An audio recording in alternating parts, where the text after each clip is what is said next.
Hi hello അസ്സലാമു അലൈക്കും. Welcome back to your channel. പുതിയൊരു വീഡിയോയിലേക്ക് എല്ലാ കൂട്ടുകാർക്കും സ്വാഗതം. അപ്പോൾ എന്തൊക്കെ എല്ലാവരും വിശേഷം? എല്ലാവർക്കും സുഖാണെന്ന് വിചാരിക്കുകയാണ്. അൽഹംദുലില്ലാ ഞങ്ങൾക്കും സുഖമാണ് കേട്ടോ.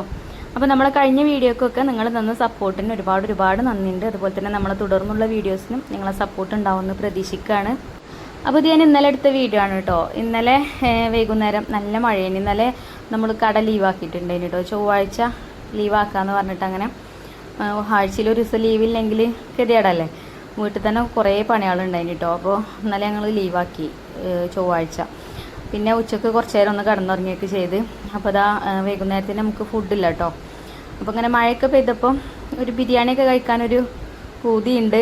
എന്നാൽ പിന്നെ ചിക്കനും ബീഫും ഒന്നും ഫ്രിഡ്ജിലൊന്നും ഇല്ലേനും.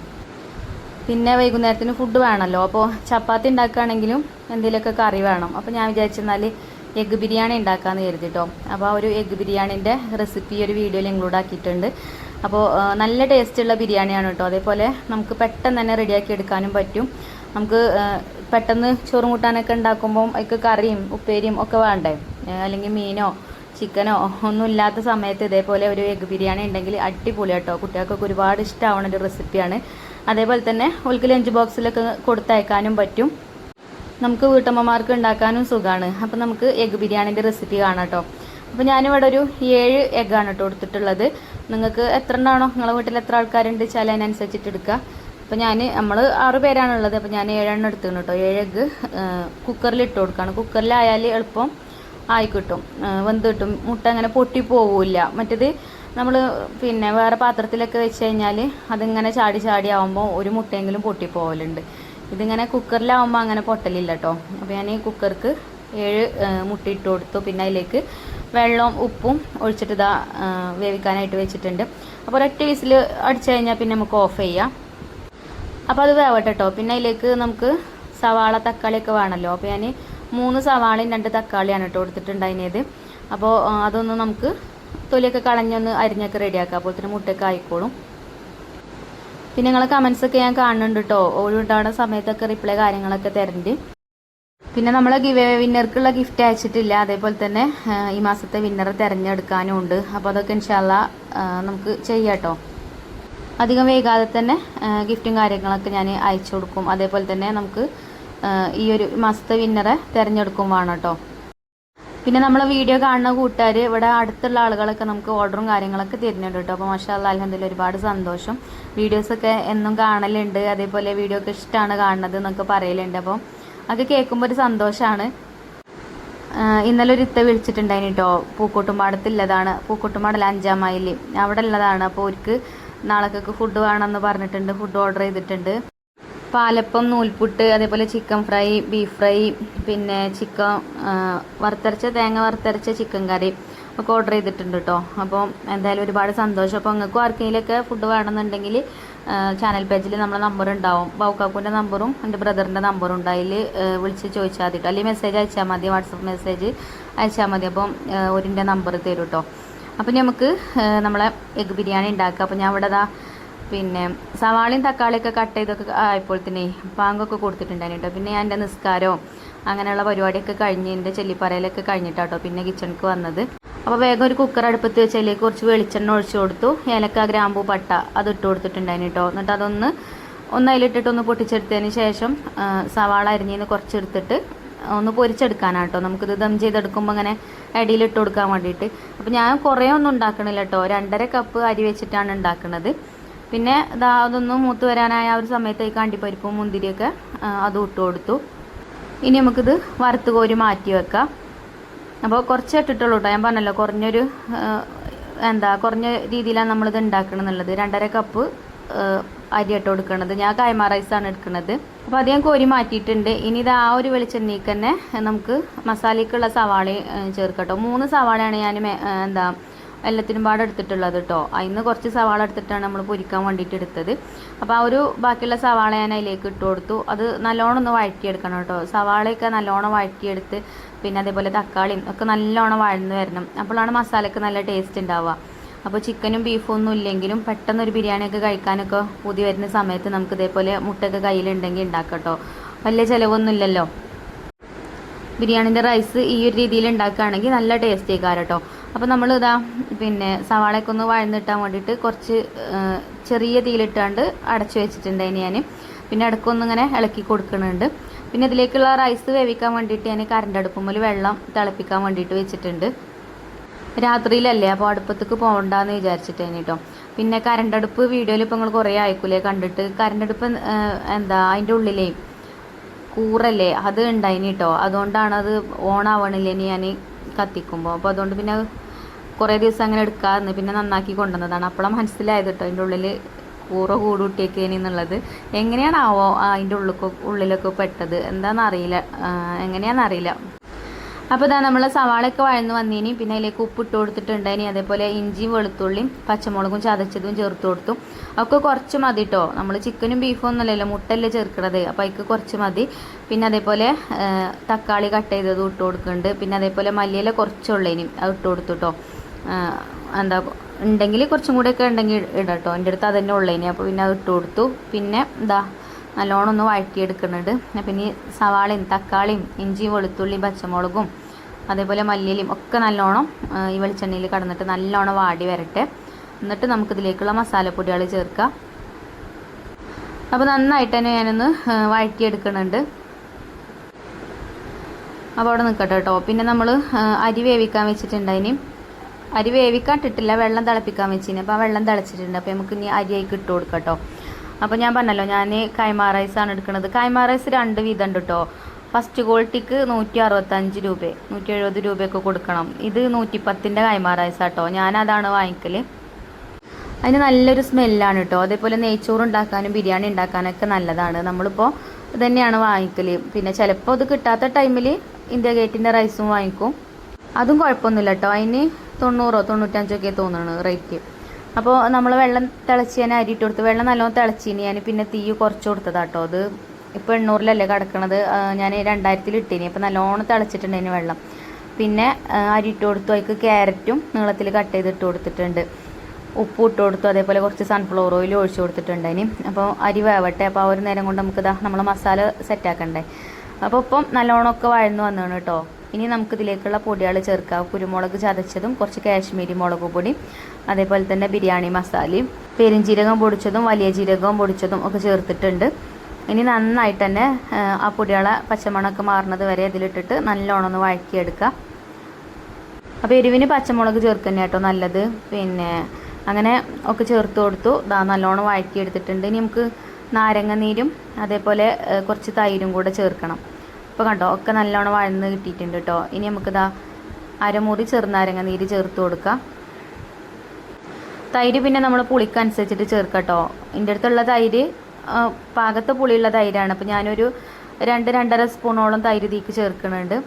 നിങ്ങൾ എങ്ങനെയാണോ പുളിയുള്ളതാണോ അതിനനുസരിച്ചിട്ട് ചേർത്തെടുത്താൽ മതി കേട്ടോ. നോക്കിയിട്ട് വേണമെന്നുണ്ടെങ്കിൽ വീണ്ടും ചേർത്ത് കൊടുക്കുക. അപ്പോൾ ഞാനത് ഒരു 2.5 സ്പൂണോളം തൈര് അതിലേക്ക് ചേർത്തത്. എന്നിട്ട് നല്ലോണം വഴറ്റി കൊടുത്തു. പിന്നെ നമ്മൾ ഒക്കെ ഒന്ന് ടേസ്റ്റ് ചെയ്ത് നോക്കുമല്ലോ, എരിവും പുളിയും ഉപ്പും ഒക്കെ ടേസ്റ്റ് ചെയ്ത് നോക്കും. പിന്നെ കുറവാണെന്ന് തോന്നുകയാണെങ്കിൽ നമുക്ക് അപ്പം ഇട്ട് കൊടുത്താൽ മതി. കൂടുതൽ എന്തുണ്ടാക്കുകയാണെങ്കിലും ഒക്കെ കൂടുതൽ ഇട്ട് കൊടുക്കരുത്. കൂടുതൽ ഓവറായി കഴിഞ്ഞാൽ പിന്നെ നമുക്കൊന്നും കാട്ടാൻ പറ്റില്ലല്ലോ. അപ്പോൾ ഞാൻ ഒക്കെ ഇട്ട് കൊടുത്തതിന് ശേഷം ഒന്ന് ടേസ്റ്റ് ചെയ്ത് നോക്കിയപ്പോൾ ഉപ്പ് കുറവുണ്ടായിന്. അപ്പോൾ ഞാൻ കുറച്ച് ഉപ്പൊക്കെ ഇട്ട് കൊടുത്തു. അങ്ങനെ നമ്മളെ എഗ്ഗ് ബിരിയാണിക്കുള്ള മസാല ഇവിടെ റെഡി ആയിട്ടുണ്ട് കേട്ടോ. ഇനി ഇതിലേക്ക് കുറച്ച് വെള്ളം ഒഴിച്ച് കൊടുക്കുക. പിന്നെ കുക്കറിൽ ഉണ്ടാക്കുമ്പോഴുള്ളൊരു പേടി എന്താ വെച്ചാൽ നമ്മൾ സാധാ ദമ്മിട്ടിട്ടാണ് ഉണ്ടാക്കുന്നത്. അപ്പോൾ അങ്ങനെ ആകുമ്പോൾ കുറച്ചൊരു ഗ്രേവി ഇല്ലയെന്നുണ്ടെങ്കിൽ വേഗം അടി പിടിക്കും. പ്രത്യേകിച്ച് ഇങ്ങനത്തെ സ്റ്റീലിൻ്റെ കുക്കറൊക്കെ ആകുമ്പോൾ കേട്ടോ. തീ നല്ലോണം കുറച്ച് കൊടുക്കണം. നമുക്ക് അർജൻറ്റിൽ ഉണ്ടാക്കുന്ന ഒരു ഇതുണ്ടല്ലോ, അങ്ങനെ ആകുമ്പോൾ ഫ്ലെയിം കൂട്ടി കൊടുക്കും നമ്മൾ. അങ്ങനെ കൂട്ടി കൊടുക്കുമ്പോൾ അടി പിടിക്കും കേട്ടോ. ഞാനിത് അടി പിടിക്കാതെ ഉണ്ടാക്കണമെന്ന് വിചാരിച്ചതാട്ടോ. അങ്ങനെ കുറച്ച് വെള്ളമൊക്കെ ഒഴിച്ചു കൊടുത്ത് ചെറിയ തീയിലിട്ടിട്ട് അങ്ങനെ ദം ചെയ്തെടുക്കാമെന്ന് വിചാരിച്ചതാണ്. അപ്പോൾ ആ വെള്ളമൊക്കെ ഒഴിച്ച് നല്ലോണം മിക്സ് ചെയ്തെടുത്തതിന് ശേഷം നമ്മൾ പുഴുങ്ങി വെച്ച മുട്ട ഇതിലേക്ക് ചേർത്ത് കൊടുത്തു. 7 മുട്ടയും ഇതിലേക്ക് തൊലിയൊക്കെ കളഞ്ഞിട്ട് ഇട്ട് കൊടുത്തിട്ടുണ്ട് കേട്ടോ. ഇനി ഇതേപോലെ ഒന്ന് മിക്സ് ചെയ്തെടുക്കുക. ഞാൻ പിന്നെ മുട്ട അങ്ങനെ ഫ്രൈ ചെയ്തെടുക്കുകയൊന്നും ചെയ്യണില്ല കേട്ടോ. അപ്പോൾ ഒരു കട്ടിപ്പേക്കാരം മുട്ടക്ക്. അപ്പോൾ ഇങ്ങനെ മതി. അപ്പോൾ മസാല സെറ്റായി. അപ്പോൾ അത് അടുപ്പത്തുനിന്ന് വാങ്ങി വെച്ചു. ഇനി റൈസ് നോക്കിയപ്പോൾ റൈസും പാകത്തെ വേവായിട്ടുണ്ട്. ഇനി നമുക്കിത് ഊറ്റിയെടുക്കാം. ഒരു 80% വേവായിട്ടുണ്ട്. അപ്പോൾ ഇത് നമുക്ക് ഈ ഓട്ടപാത്രത്തിൽ ഇട്ട് കൊടുക്കാം. ഇതിൻ്റെ പാത്രം കുറച്ച് ചെറുതായി പോയിട്ടോ. അതിങ്ങനെ അരി തിളപ്പിച്ച് ഊറ്റുമ്പോൾ കുറച്ച് വലിയ പാത്രത്തിൽ വേണം തിളപ്പിച്ച് ഊറ്റാൻ. അങ്ങനെ ആകുമ്പോൾ കുറച്ച് നല്ലോണം വെള്ളത്തിൽ കടന്ന് വേവണം ചോറ്. അപ്പോൾ നല്ല ചോറേക്കാരം. ഇത് കുഴപ്പമൊന്നുമില്ല ഇനി കേട്ടോ. എന്നാലും ഞാൻ അത് ഊറ്റിയെടുക്കുകയാണ്. ഇനി കുറച്ചും കൂടെ വലിയ പാത്രത്തിലാണെങ്കിൽ ഒന്നും കൂടെ വെള്ളമൊക്കെ ഒഴിച്ചാണ്ട് നല്ല രീതിയിൽ തന്നെ ഒന്ന് ആക്കിനി. നല്ലോണം തിളച്ച് കഴിഞ്ഞാലേ തിളച്ച് ചിന്തു അടുപ്പുമ്പോൾ കൂടെ. അപ്പോൾ നമ്മൾ ഊറ്റിയെടുത്തിട്ടുണ്ട് കേട്ടോ. അതാ പാകത്തെ വേവിനായിട്ടാണ് കേട്ടോ കിട്ടിയിട്ടുള്ളത്. കുഴപ്പമൊന്നുമില്ല.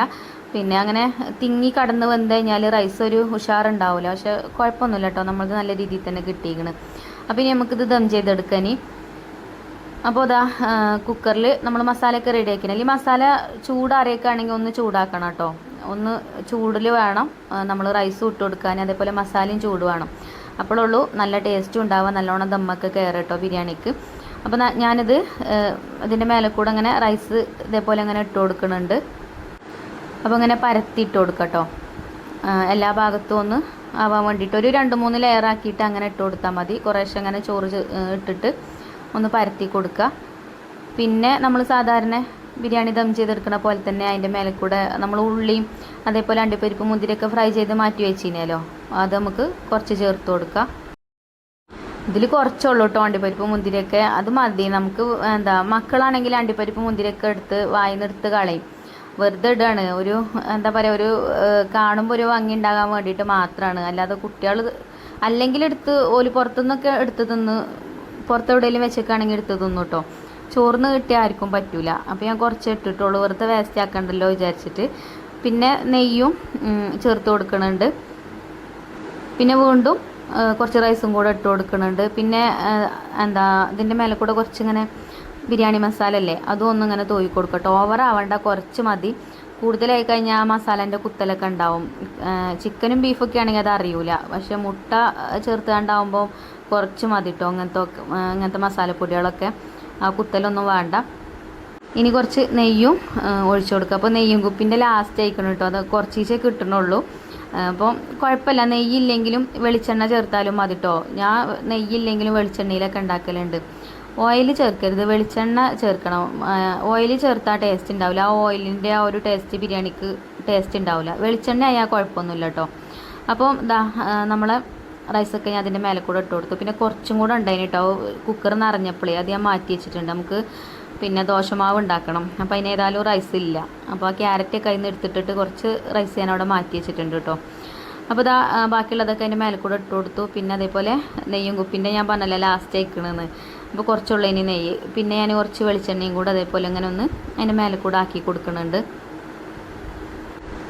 ഇനി നമുക്കിത് അടച്ച് വെച്ചിട്ട് ചെറിയ തീയിലിട്ടിട്ട് ഒരു 10-15 മിനിറ്റെങ്കിലും വെക്കണം കേട്ടോ. പറ്റ ചെറിയ തീയിലിട്ട് വെക്കുമ്പോൾ ഞാൻ അങ്ങനെ കേട്ടോ വെച്ചത്. ചെറിയ തീയിലിട്ടിട്ടാണ് വെച്ചത്. പിന്നെ റിച്ചുമോന് നേരം വൈകി ചോറുന്നാൻ. അപ്പോൾ കുറച്ച് ഫ്ലെയിം ഒന്ന് കൂട്ടി കൊടുത്തിട്ടുണ്ടായിന് കേട്ടോ.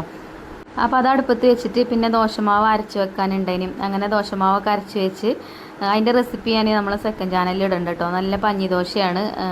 എന്നോട് ചോദിച്ചിട്ടുണ്ടായിന് ഇതിൻ്റെ റെസിപ്പി നിങ്ങൾ കാണിക്കൊണ്ട് സെക്കൻഡ് ചാനലിൽ ഇട്ടാൽ മതി എന്നൊക്കെ പറഞ്ഞിന്. അപ്പോൾ ഇതിലാവുമ്പം ഒരുപാട് ലെങ്ത്ത് കൂടുതലാവും. പിന്നെ ദോശ രാവിലെ അല്ലേ ചുട്ടെടുക്കുള്ളൂ, അത് ഞാൻ കാണിക്കണില്ല കേട്ടോ. മാവ് കൂട്ടണത് മാത്രം ഇങ്ങനെ ജസ്റ്റ് ഒന്ന് കാണിച്ചെന്നുള്ളൂ. അപ്പോൾ മാവ് റെഡി ആയിട്ടുണ്ട്. ഇനി നമുക്കിത് അടച്ചു വെക്കാം. വൈകുന്നേരം അല്ലെങ്കിലും കിച്ചണിൽ എന്തെങ്കിലുമൊക്കെ ആയിട്ട് പണികളുണ്ടാവും.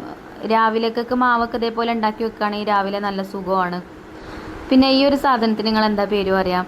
ഇത് ചില ആൾക്കാർ വടുകപ്പുളി എന്ന് പറയും, ചില ആൾക്കാർ മാന്തോളി എന്ന് പറയും. അപ്പോൾ ഇത് ഞാൻ 2 ദിവസം മുന്നേ തൊലിയൊക്കെ കളഞ്ഞ് പിന്നെ അരിഞ്ഞ് ഉപ്പിലിട്ട് വെച്ചതാട്ടോ. ഇത് നമ്മൾ അടുത്ത വീട്ടിലത്തെ ഒരു ചേച്ചി എൻ്റെ അടുത്ത് കൊണ്ടുവന്നതിന് ചേച്ചിക്ക് അച്ചാർ ഇട്ട് കൊടുക്കാൻ വേണ്ടിയിട്ട്.